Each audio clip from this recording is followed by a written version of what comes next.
Hindi niya ako tumutulong. Ako po'y tumatakbo ng presidente. Kasi ayaw ko sana.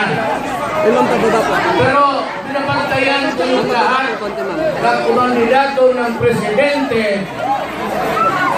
Noong nakita ko na walang pag-asa ang Mindanao at tayong lahat dito, kina Cristianos o Mamoro, sabi ko masama ang lagay.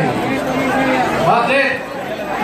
Pinangakuan nila ang pagsamoro ng BBM.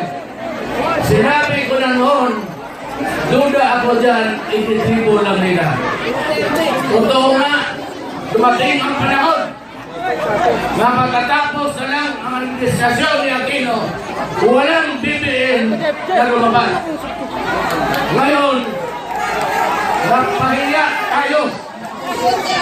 Kaya ako tinitignan ko, nakita naman ninyo, sino ang kandidato dito sa tatlo na nagsasabi ang problema ng Moro, ang problema ng BBM, ang problema sa kawalaan pati kuto.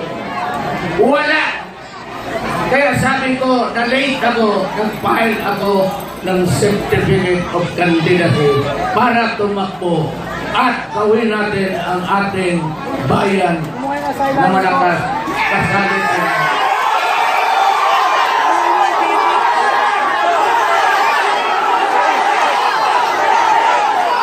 Sabi ko sa dalawang pagabi na ako ay tatakbo ng presidente at ayusin ko ang Mindanao.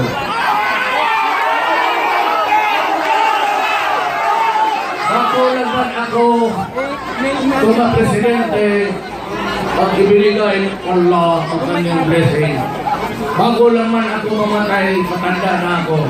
Iiwan ko para sa inyong lahat dito sa Mindanao ang mayapa na gobyerno.